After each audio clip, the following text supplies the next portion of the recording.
This is an Atlas N-Scale GP39-2 and it came with sound from the factory. I made some modifications to the different volume levels, including the master volume, which I turned down to about 94%.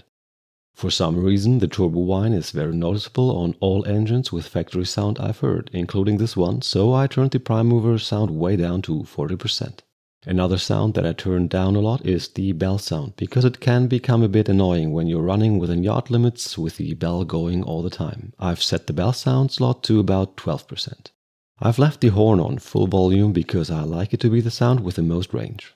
Alright, let's hear what this engine sounds like.